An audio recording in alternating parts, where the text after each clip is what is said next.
uma palavra assim, um tanto diferente, né? Da minha maneira de pregar, porque geralmente a gente tem um estilo, né, de pregar, mas o Senhor colocou essa palavra no meu coração e eu não vou fugir dela, não. Nós vamos falar sobre a jornada de Davi. 1 Samuel 19, vamos nos colocar de pé?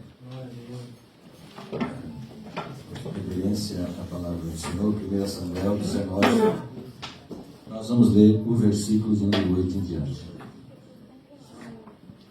Alguns versículos da palavra do Senhor e a gente vai fazendo outras citações conforme a gente vai comentando, né? Deixa eu pegar aqui também meu óculos, porque senão eu não vou conseguir ler.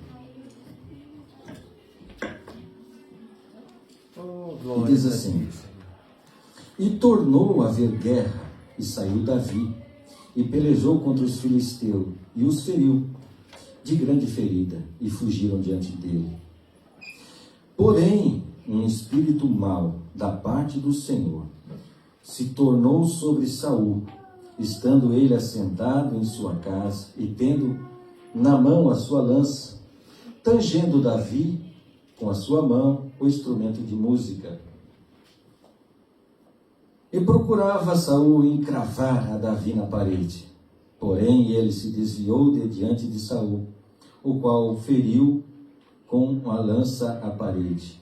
Então fugiu Davi, escapou naquela mesma noite. Porém, Saul mandou chamar mensageiros à casa de Davi para que o guardassem e o matassem pela manhã.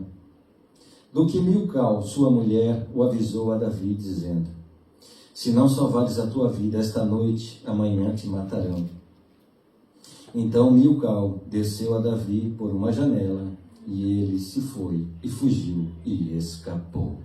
Amém? Amém. Os irmãos podem tomar os assentos. Glórias a ti, Senhor. Aleluia. A história de Davi, irmãos, parece até um amontoado de fatos aleatórios, sem sentido, obras do acaso. E, entretanto, irmãos, quando a gente olha com mais atenção, né, a gente vê que a jornada de Davi até se tornar rei, ela foi totalmente dirigida por Deus. E não é por acaso, irmãos, que ele acabou se tornando o maior rei de Israel. E a gente vê isso, irmãos, em cada um dos acontecimentos que a gente vai narrar hoje aqui nesta noite. Davi, irmãos, ele poderia ter ficado no palácio, ele já estava no palácio. Ele já estava lá dentro. Ele já estava fazendo pequenas conquistas, mas Deus quis algo diferente para ele. Não foi assim. Deus permitiu que Saul ficasse furioso, ficasse violento e tentasse matar Davi. E o que Davi faz? Ele foge, ele escapa da presença de Saul. E aí começa uma jornada épica, até que ele venha se tornar rei de Israel. E cada uma dessas jornadas aqui, irmãos, nessa jornada, a gente vê 5 fases. E a gente vai falar sobre essas 5 fases da jornada de Davi, até que ele venha se tornar rei em Israel. E a primeira, irmãos, a primeira jornada, o primeiro lugar que ele tem que passar, e que a Bíblia relata que ele passou, foi pela cidade de Ramá. Está lá em 1 Samuel, capítulo de número 19, o versículo de número 18. Quando ele fugiu, né? Quando ele fugiu de Saul, diz assim: Assim Davi fugiu e escapou, e foi a Samuel em Ramá. Ele participou tudo quanto Saul lhe fizera. E foram ele e Samuel e ficaram em Naiote. Ou seja, Davi fugiu, ele foi procurar abrigo, ele foi procurar socorro. Saul foi possuído por um espírito mau, e ele, no ímpeto de salvar a própria vida, porque ali que estava em jogo era a própria vida de Davi. Se Davi ficasse ali ao alcance de Saul, com certeza ele teria morrido, ou teria pelo menos tido que enfrentar uma oposição ferrenha e terrível do rei Saul. E lá, irmãos, ele vai buscar proteção, justamente aonde? Onde morava o profeta Samuel, que era o profeta maior naqueles dias, que até mesmo Saul respeitava e admirava. Ele vai lá e procura ele, e conta, aconteceu isso, aconteceu aquilo. O que Samuel faz? Ao saber de tudo, vai para um lugarzinho ali mesmo em Ramá, talvez um bairro, uma localidade, onde havia alguns profetas também. E aí eles se reúnem, irmãos. E ali provavelmente, a Bíblia não diz, mas muito provavelmente, eles começaram a buscar o Senhor. E Saul soube que Davi estava lá em Ramá.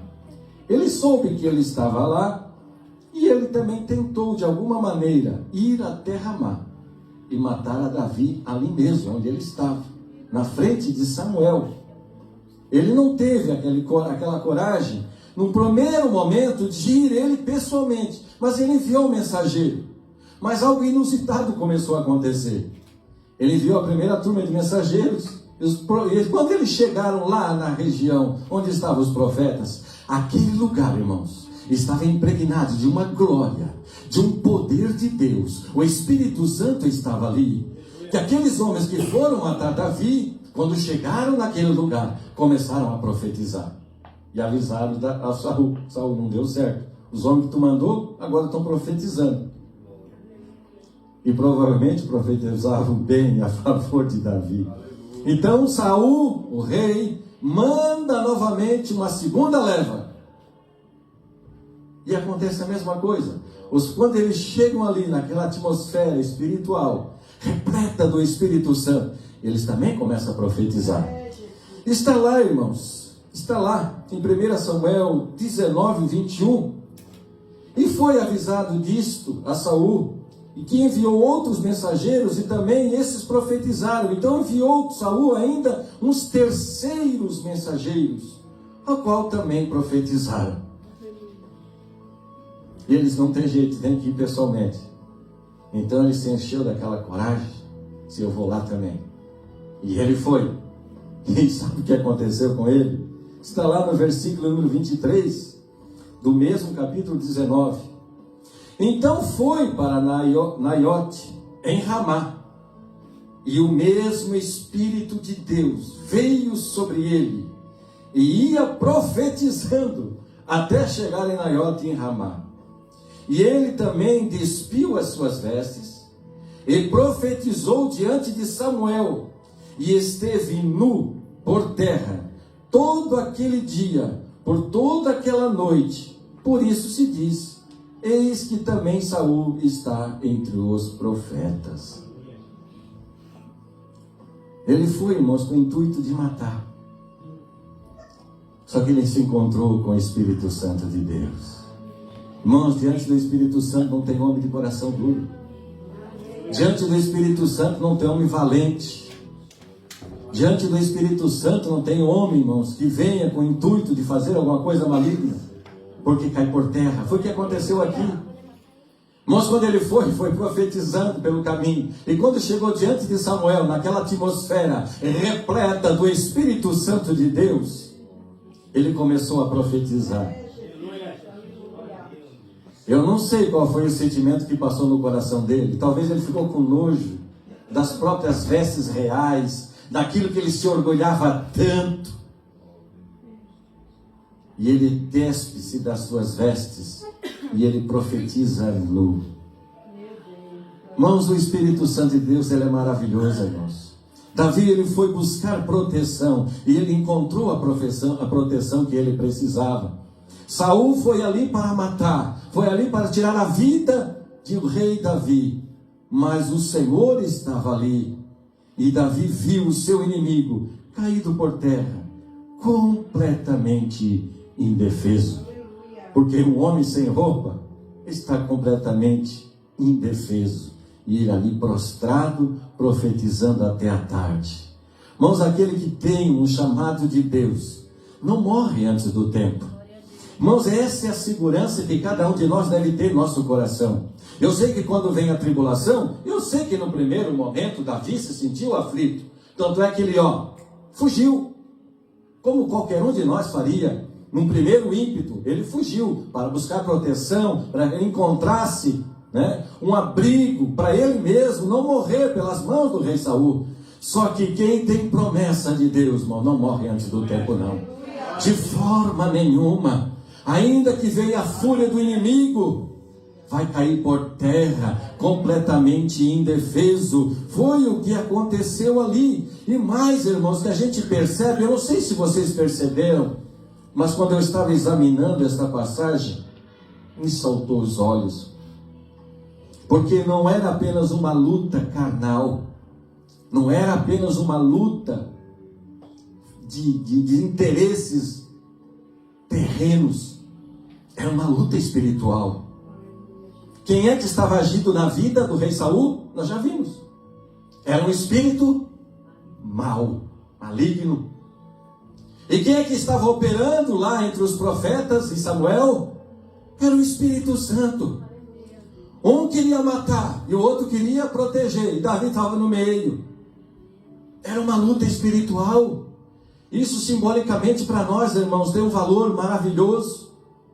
Porque talvez você ache que está lutando contra forças mais poderosas que você. É o caso de Davi. O que é que Davi podia fazer contra o rei Saul? Fisicamente falando, no sentido terreno e humano, ele não podia fazer nada. Era o rei, ele tinha todo o poder, ele tinha o poder absoluto nas suas mãos. Só que a luta não era carnal, não era terrena, era espiritual. Entenda que a sua vida é do mesmo jeito. Ainda que você olhe e pense que as coisas você vai resolver no braço e na carne. Não, a luta ela é espiritual. Deus tem promessa na sua vida, tem promessa na sua casa. E contra você está lutando quem? O espírito mau. Mas busca sempre proteção em Deus. Quando a gente busca, irmãos, essa proteção em Deus, ele foi buscar, ele teve um encontro com o Espírito Santo, e ele foi revestido desse poder. É isso que eu falo sempre, irmãos. O crente precisa ser revestido do poder do Espírito Santo. O crente precisa abrir o coração e deixar o Espírito Santo de Deus agir e trabalhar na vida dele. Davi fez alguma coisa? Davi pegou em lança? A gente vê que nem isso ele tinha. Mas a gente vai ver que ele não tinha. Nem lança, nem lança, nem espada, ele não tinha nada. Ele estava totalmente desarmado. Mas ele tinha o Espírito Santo de Deus na vida dele. É essa segurança que nós temos. Que não vai prevalecer aquele que é mais forte do que nós. Vai prevalecer o Espírito Santo de Deus que está na minha e que está na sua vida. Devemos ter essa segurança, buscar esse revestimento de poder na sua oração, na sua casa. Peça o batismo com o Espírito Santo. Não se acomode. Eu levei algum tempo para ser batizado com o Espírito Santo, mas eu não desistia. Às vezes, irmãos, na hora do almoço, me ensinaram isso. A minha esposa me ensinou isso, eu vou botar em prática esse negócio. Eu orava: Senhor, eu te agradeço por esse alimento e também me batizo com o Espírito Santo. Não importava qual fosse, não importasse qual fosse a oração que eu fizesse, eu incluía: Jesus, me batiza com o Espírito Santo. O crente, irmãos, hoje não dá mais valor a isso. As igrejas não falam mais sobre isso. Cadê o batismo com o Espírito Santo? Cadê esse revestimento de poder? Que enche o crente, que faz com que o inimigo caia prostrado, completamente indefeso. Deus tremendo. Como é que eles vão expulsar demônios se não tem o Espírito Santo de Deus, irmão? Vai correr, vai ficar com medo. Eu já enfrentei situações bem difíceis.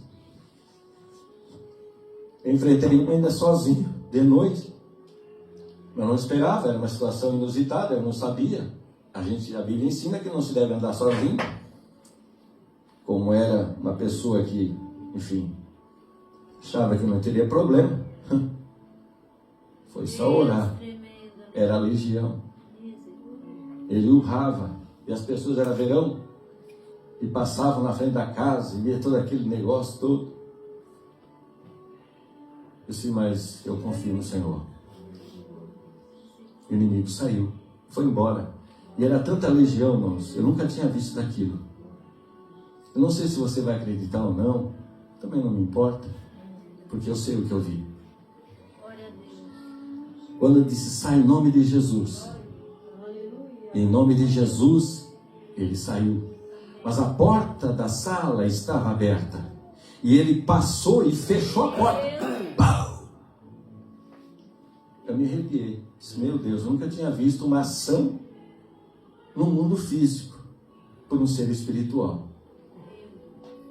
Nós precisamos, irmãos, se a gente quer vencer. Por isso que tantos crentes não têm mais força, não têm vigor. Quando chega diante do inimigo, quando o inimigo afronta, tem medo. Nós devemos, irmãos, nos revestir desse poder.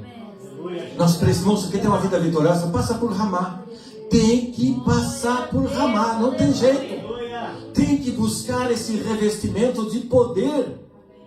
Davi, ele foi vitorioso, porque ele seguiu na sua jornada os passos certos. E ele passou primeiro por Ramá. Ele foi se revestir. Sabe o que é revestir? Eu estou vestido com uma camisa e revestido com esta jaqueta, com essa jaca, né? Ou seja, é uma cobertura extra. Esse revestimento de poder, irmãos, nós precisamos buscar. Se você ainda não sentiu, se você ainda não falou em mistérios em língua estranha, por que você se acomoda a viver desse jeito? Se há uma experiência maravilhosa em Deus, para mim e para você, é para cada um de nós. O Espírito Santo de Deus ainda está na terra. E nós precisamos nos revestir, irmãos. Porque se toda a igreja, não adianta uma pessoa, um ou dois, um obreiro, um pastor e mais um ou dois obreiros, ou mais ou dois irmãos, vai acontecer alguma coisa isolada aqui, outra ali, outra lá. Mas se toda a igreja estiver revestida, se toda a igreja estiver cheia do poder de Deus, irmãos, milagres e maravilhas extraordinárias vão acontecer. Davi foi buscar esse revestimento. É óbvio, ele estava com medo. E quem não estaria naquela situação? E como é que se resolve a situação quando se está com medo? Vai se revestir de Deus, vai buscar esse poder de Deus para a tua vida. E ele foi em Ramá, e ele encontrou, e ele depois se revestiu, ele foi revestido. Agora ele estava revestido, agora ele tinha esse poder na vida dele. Mas faltava ainda mais alguma coisa. Ele passa para o segundo estágio. Ele vai para Nob. 1 Samuel 21:1. Ele sai dali, né? Onde ele estava em Ramá. Então veio Davi a Nob, ao sacerdote Aimeleque. E Aimeleque, tremendo, saiu ao encontro de Davi. Ou seja, ele foi até Ramá. Ele se reveste. Agora ele tem o poder de Deus na vida dele, através do Espírito Santo, que estava saturado naquele lugar, de modo que até os inimigos de Davi profetizavam e caíam por terra do poder de Deus. Mas não basta apenas o poder, precisa de algo mais. Então ele vai a Nob, que era uma cidade de quê? Dos sacerdotes. E nos dias de Saul, o tabernáculo de Deus estava naquele lugar. Ele poderia ir para... Não, ele poderia ter escolhido tantos lugares para ir. Só que ele estava sendo dirigido pelo Espírito Santo. Depois de ser revestido, ele vai lá na cidade dos sacerdotes. E o que ele pede quando chega lá? Ele pede pão e pede uma espada. Quem é espiritual já entendeu tudo. Quem é espiritual já entendeu tudo, não precisa nem pregar, né? Pediu pão. Pão é o que, irmãos? A palavra. A espada o que é? A palavra. Não basta esse revestimento de poder, esse poder extraordinário, glorioso. Precisamos ter a palavra de Deus impregnada dentro de nós. que nos sustenta, que nos alimenta, mas que com ela também lutamos e batalhamos as guerras do Senhor. Aleluia. Por isso o pão, por isso a espada. Mas aí o sacerdote diz: pois é, o pão que eu tenho é pão sagrado.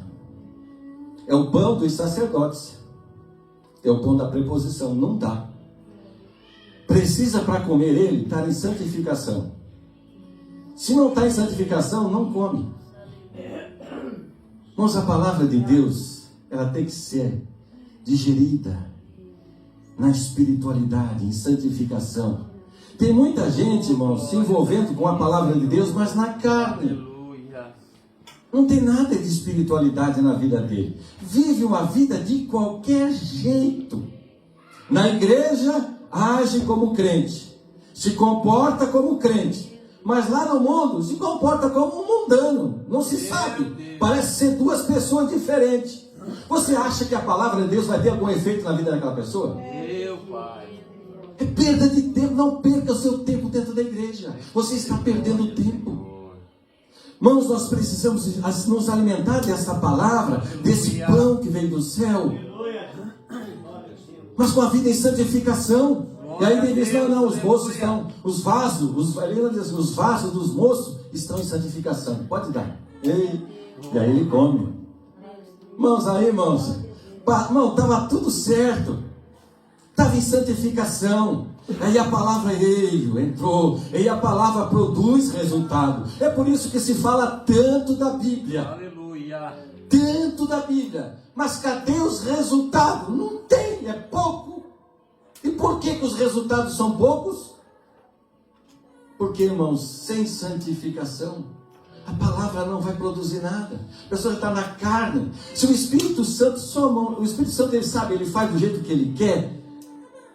Mas se você receber, irmãos, essa palavra com um coração desejoso, um coração purificado, desejo de mudança, de transformação de vida, de renúncia ao mundo, de renúncia ao pecado, essa palavra, ela é poderosa para transformar a sua vida. Amém.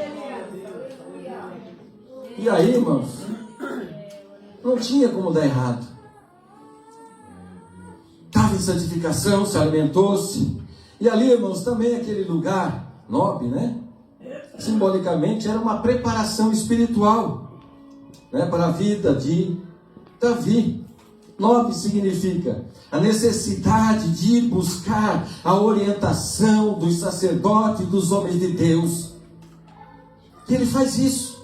Ele vai a Nob buscar essa orientação de homens de Deus, de sacerdotes, homens santos. E mais adiante a gente vê, a Bíblia fala que esses homens aqui eram homens santos, homens de Deus. Mas tem gente indo para qualquer lugar. Não, irmãos, precisamos buscar conselhos de homens de Deus, de sacerdotes, de homens santos, pedir conselho de pessoas mais experientes, pessoas mais velhas. Precisamos resgatar essa cultura de pedir conselhos a homens de Deus, como se fazia no passado. As pessoas pensam qualquer coisa e já saem fazendo. Não buscam uma orientação. Às vezes quando pede, ainda pede para alguém da idade deles, que vive no mesmo mundo, na mesma bolha,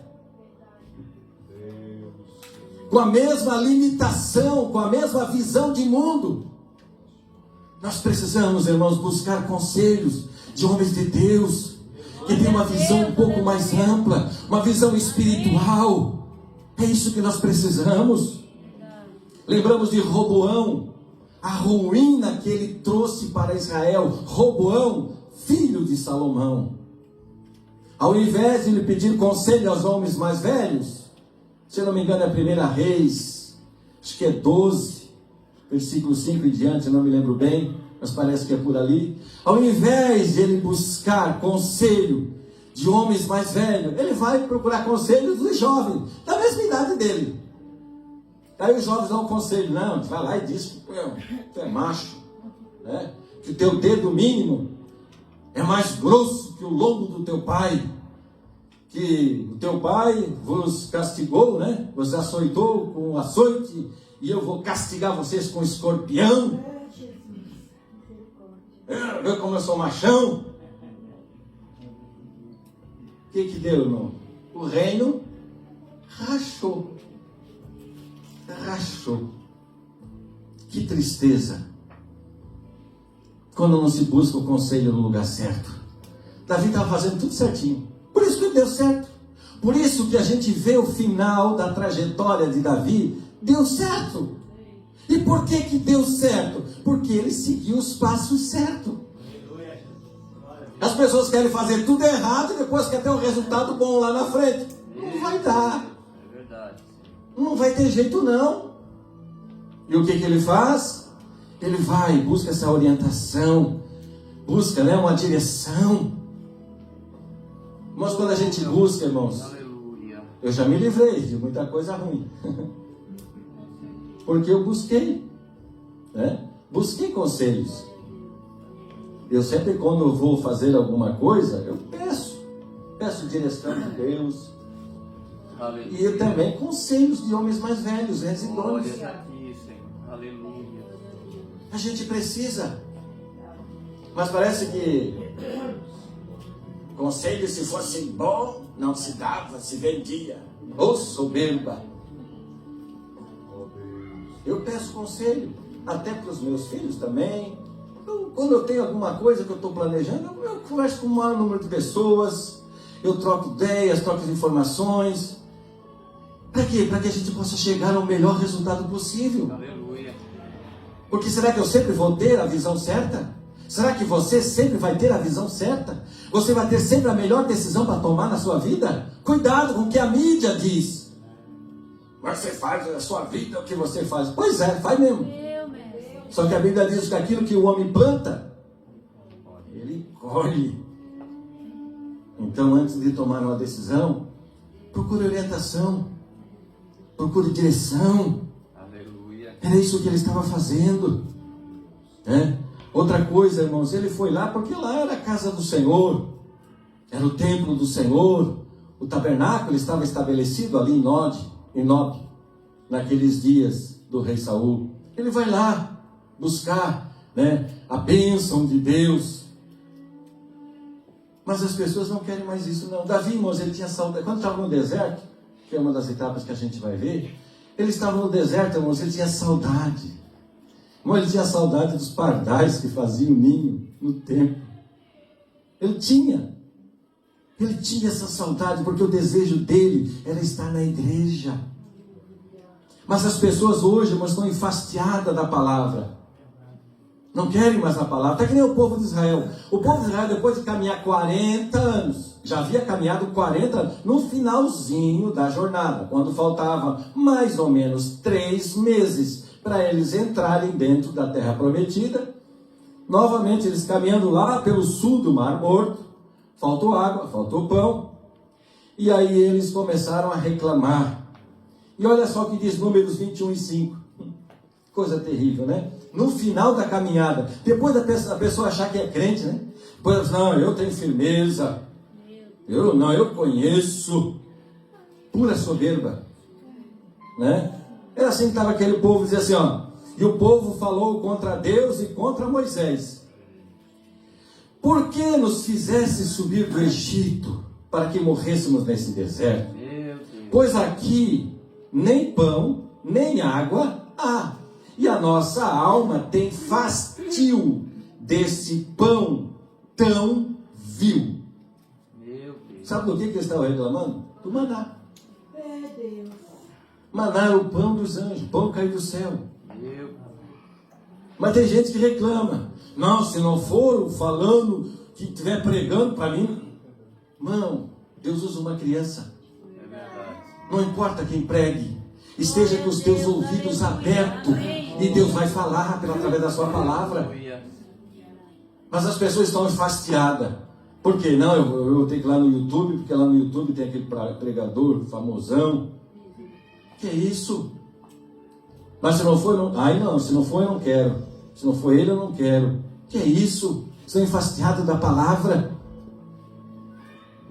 estão zombando das coisas de Deus, como estava aqui o povo de Israel, e aí já não querem mais na igreja, não vão mais na igreja. Eu vou na igreja de vez em quando. Eu assisto o culto pela internet. Mas não basta. Você precisa estar congregando, você precisa sentir o calor humano, você precisa estar junto da igreja. A igreja é uma assembleia daqueles que foram tirados do mundo para servir a Cristo. Você precisa fazer parte desse rebanho. Davi tinha essa sede, esse desejo de estar congregado. E nós precisamos, irmãos, disso na nossa vida. Ele buscou, irmãos. E, irmãos, depois de buscar esse revestimento, depois de buscar a palavra em santificação e também uma espada. E aí Davi, irmãos, no próximo passo, apesar de ter feito tudo certo até agora, às vezes a gente erra, não erra? Estamos fazendo tudo certinho? Tá, mas de repente, deslize. E aconteceu com Davi. Ele vai para Gate. Ele sai dali e vai para Gate. Gate era uma cidade dos filisteus. E o que ele vai buscar lá nos filisteus? Ele vai buscar refúgio, né? Está lá 1 Samuel 21:10. Ele levantou-se e fugiu naquele dia diante de Saul e foi a Aquis, rei de Gate. Aquis era o nome, né, do rei. E ele reinava sobre Gate, que era uma das 5 cidades filisteias. E ele foi para lá para quê? Para encontrar refúgio. Talvez, irmãos, com aquela ideia, né, aquele ditado, né? O inimigo do meu inimigo é meu amigo. Ei, glória! Só funciona, irmãos, no mundo. Na igreja, não é assim. Ele pensou, né? Temos um inimigo em comum. Eu e o rei de Gate temos um inimigo em comum, então vamos trabalhar junto. Afinal, Saul é meu inimigo, mas é inimigo também de Aquis, então vai dar certo. Então a gente vai cooperar junto, a gente vai trabalhar junto contra o inimigo em comum. As coisas de Deus não são assim, irmão. Filosofia humana, sabedoria humana não vale nada. E aí é que as pessoas se enganam. E nós estamos vendo os nossos púlpitos cheios de filosofia e sabedoria humana, que não muda ninguém, que não transforma ninguém, que não acontece nada na vida de ninguém. A pessoa entra do mesmo jeito, sai do mesmo jeito. Porque conhecimento por conhecimento não vai adiantar nada. Quem é que faz a obra? É o Espírito Santo. Mas se ele não estiver aqui, vamos tudo embora. Mas não perca seu tempo. Se o Espírito Santo de Deus não está presente, o que é que a gente está fazendo aqui? Porque é Ele, irmãos, que vai produzir vida em nós através da palavra. A gente vai ouvir essa palavra e o Espírito Santo vai nos convencer. É Ele que nos convence. E aí, irmãos, uma palavra simples, que a gente diz, como pode? Eu disse isso para aquela pessoa. E essa palavra entrou como uma bomba na vida daquela pessoa, como aconteceu uma vez. Eu já tinha pregado para alguém, já fazia muito tempo. Irmãos, eu preguei quase 1 ano, quase 2 anos. E essa pessoa, mas que coração duro, desviado. E aí, já tinha falado, já não sabia mais nem o que mais dizer, porque já tinha tudo que tinha dito, já tinha dito. Ele chorava, mas não mudava. Chorava, mas continuava do mesmo jeito. Aí um dia, eu cheguei para ele, irmãos, aquele dia o Espírito Santo se manifestou-se. Era na linha de produção, a máquina rodando e a glória de Deus desceu ali. Eu estava cheio do Espírito Santo, ele cheio. Eu disse para ele, chega, então basta na tua vida. Faça como Samuel, coloca uma pedra, um marco divisório na tua vida. E diga, até aqui nos ajudou o Senhor. Que seja um diferencial na tua vida. Irmãos, eu disse aquilo, afinal de contas, que diferente tinha essa palavra? Uma coisa até um tanto sem sentido, não é? Só que ela estava impregnada da unção. Era uma palavra que destilava óleo. Irmãos, foi algo glorioso. Estava terminando o turno, peguei e fui embora. Esqueci. No outro dia cedo, chego lá, bem cedinho, né? Daqui a pouco, eu tinha acabado de chegar, daqui a pouco entra ele correndo pela porta. Eu disse, já cedo, assim, me incomodando, a máquina está quebrada, já cedo. Aí eu disse, bom dia. Ele assim, bom dia não, a paz do Senhor. Glória a Deus. Eu disse, mas o que houve? Aí ele me contou, irmãos, aquela palavra entrou na minha vida com uma potência. Glória a Deus. Me quebrou tudo. Eu cheguei em casa, disse, mulher, te arruma, fala com a tua mãe, com as tuas irmãs, vamos tudo na igreja hoje. E eles foram, a família inteira, e a família inteira aceitou a Jesus como Salvador. Aleluia. Não é sabedoria humana, nunca foi. Não se engane com isso. Não se engane com filosofia. É o Espírito Santo de Deus que opera. Quando a gente dá liberdade para Ele, irmãos. Coisa maravilhosa. Mas aí Davi achou que podia resolver no sentido humano, né? O inimigo do meu inimigo é o meu amigo. É? Ficou feio pro lado dele lá, né, irmão? E teve que se fingir de louco. Porque quiseram matar ele. Está lá, irmãos, 1 Samuel 21:13. Diz assim, vamos correr. 1 Samuel 21:13. Por isso se contrafez diante dos olhos deles, e fez-se como louco entre as suas mãos, e esgravatava nas portas de entrada, e deixava correr saliva na barba. Você fez de doido. Quando ele viu que a coisa ia ficar feia, que eles iam era matar ele, porque ele tinha matado quem? O gigante Golias. Quem é que matou o gigante Golias? Foi Davi. Quando ele viu que a coisa ia ficar feia, ele se fingiu de louco e arranhava a parede ali com as suas barbas. Aí o rei, mais um louco aqui, já tem pouco, né? Aí ele pegou e não deu certo. Estratégia humana, sabedoria humana não vai levar a lugar nenhum. E aí Davi entendeu-se, poxa, eu tenho que fazer aquilo que Deus quer, né? Não é assim conosco? Às vezes a gente dá o nosso jeitinho, né? A gente vai lá, tenta dar o nosso jeito. A gente tenta dar o nosso jeito. Aí viu que não deu certo. Assim, o meu jeito não deu certo, não. Vamos buscar a direção de Deus. E aí o que Deus queria para Davi? Davi, vai para o deserto. Parece um contrassenso, né? Tanto lugar que tem para ir, deserto. Mas é no deserto, irmão. É no deserto mesmo, irmão. É o melhor lugar para o crente estar. Porque ali ele é treinado pelo Senhor. 1 Samuel 22:1. Então Davi se retirou dali. Dali da onde? Onde ele estava, né? Ali entre os filisteus. E escapou para a caverna de Adulão. E ouviram os seus irmãos e toda a casa de seu pai, e desceram para ter com ele. Ajuntaram-se a ele todo homem que se achava em aperto, e todo homem que havia endividado, e todo homem de espírito desgostoso, e ele se fez capitão deles. E era com ele uns 400 homens. Ele vai para a caverna do Adulão, no meio do deserto, no meio de Israel, lá se esconde, lá ele fica por lá, e lá o Senhor começa a treinar na vida dele. Homens de Deus não são treinados no deserto. Quer um exemplo disso? Davi foi treinado no deserto. Salomão foi treinado aonde? No palácio. Salomão se tornou um grande administrador de bens. Mas a vida dele foi uma ruína. Porque ele foi ensinado por homens a como administrar financeiramente. Davi foi para o deserto, treinado por Deus, para aprender a depender de Deus. Por isso ele teve o futuro maravilhoso que teve. Quando a gente depende de Deus, irmão, não tem como dar errado. Porque Deus começa a governar a coisa, começa a dirigir todas as coisas.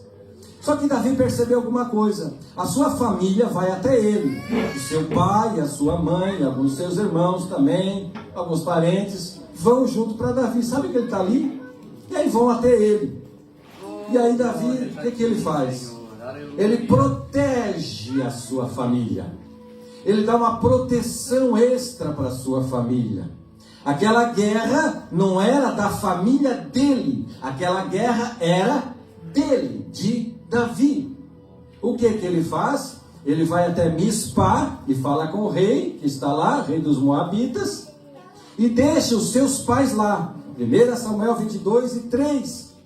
E foi Davi dali a Mispá dos Moabitas, e disse ao rei dos Moabitas: deixa estar aqui meu pai e minha mãe convosco, até que eu saiba o que Deus há de fazer de mim.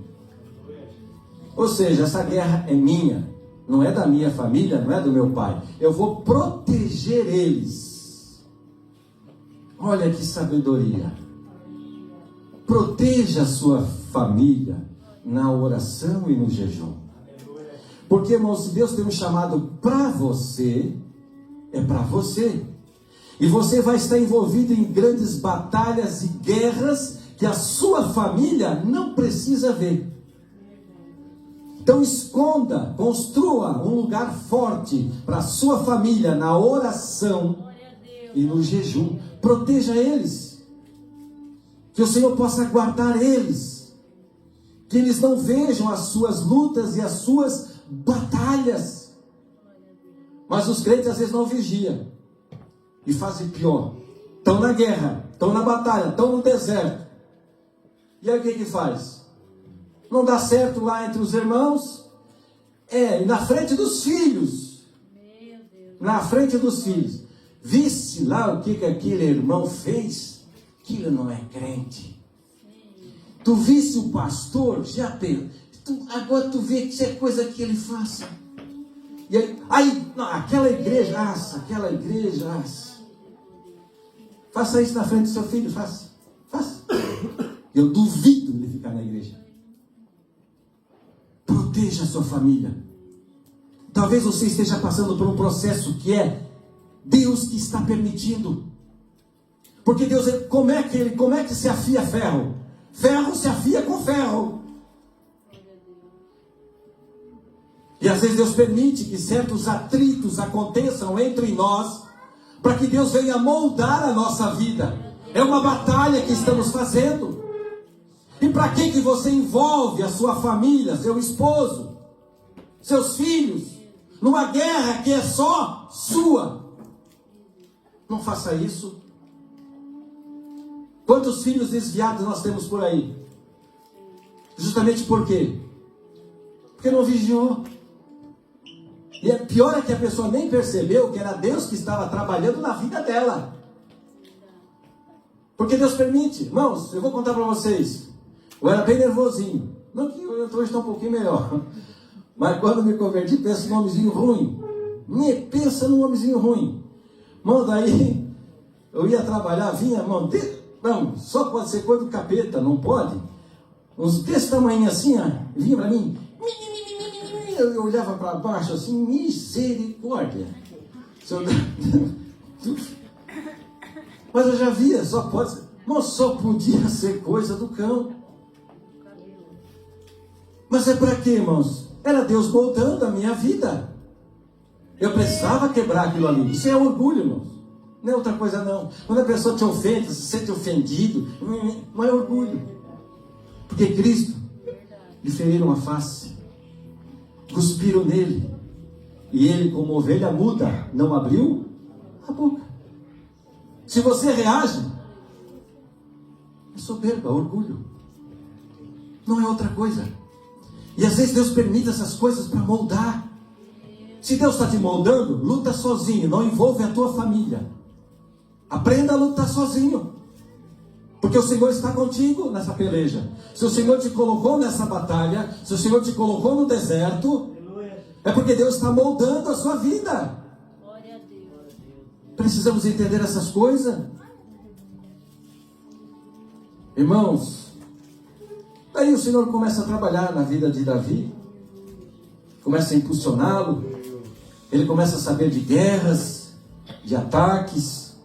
1 Samuel 23, 1 e 2. Anunciaram a Davi dizendo: eis que os filisteus pelejam contra Keila e saqueiam as eiras.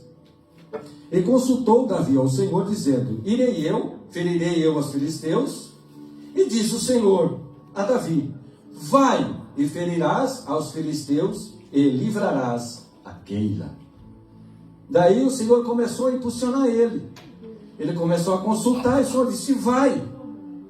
Porque, irmãos, quando ele estava no deserto, até então nada disso tinha acontecido. Mas quando ele estava no deserto, quando ele estava no lugar certo, que Deus queria que ele estivesse, Deus pegou o sumo sacerdote Abiatar e vai até Davi. Ele leva o éfode. Éfode é aquela roupa, aquela estola sacerdotal, que tem aquelas placas com aquelas 12 pedras, tem o Urim e o Tumim do lado. E a gente vai falar quarta-feira sobre o Urim e Tumim. Como é que Davi consultava? Davi queria saber, e o Urim e Tumim respondia. Tá? E aí Deus forneceu as ferramentas para Davi. Agora Davi já não estava mais cego. Agora ele já tinha um sacerdote, homem de Deus, que estava do lado dele, e ele tinha Urim e Tumim, ele tinha ali as ferramentas que Deus estava disponibilizando para que ele pudesse ir para a guerra e sair da guerra vitorioso. Não, Deus, ele fornece tudo, irmãos, que nós precisamos quando a gente está, irmãos, aonde ele quer. Se você está aonde Deus quer que você esteja, irmão, fica tranquilo. Deus cuida. Deus cuida de tudo. Não que até aquele momento Davi não tenha passado de dificuldade, porque viver no deserto não é uma coisa muito fácil.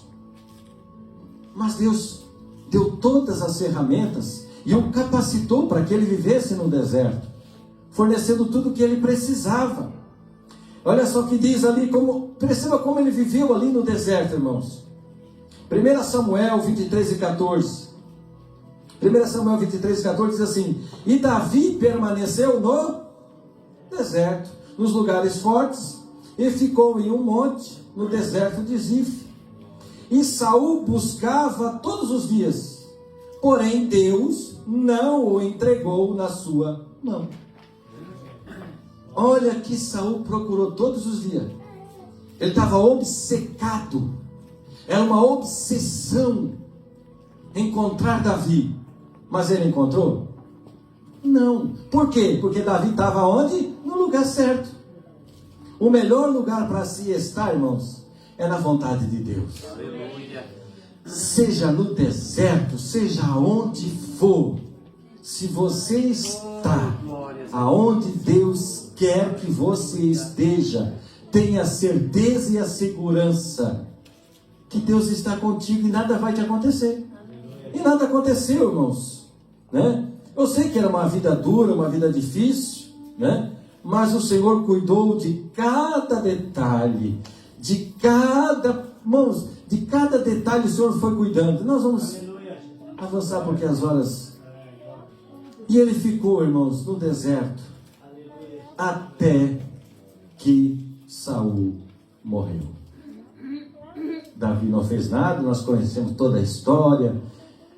Saul, ele entrou na caverna, Davi podia ter matado ele lá, não matou, podia ter matado dormindo, também não matou. Ele deixou com Deus, deixou Deus trabalhar. Foi esperando no tempo do Senhor. Irmãos, até que quando ele soube que Saul tinha morrido, o que ele faz? Morreu, agora eu vou, agora está comigo, agora eu vou. Foi isso que ele fez?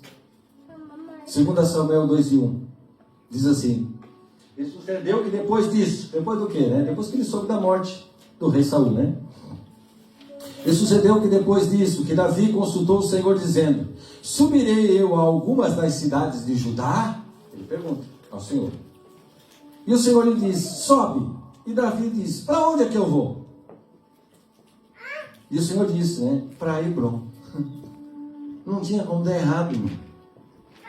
Está buscando a direção de Deus.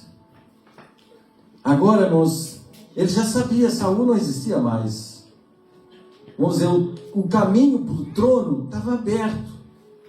Bastava uma guerra contra um dos filhos de Saul, e ele teria conseguido aquilo que ele queria, mas ele não faz isso.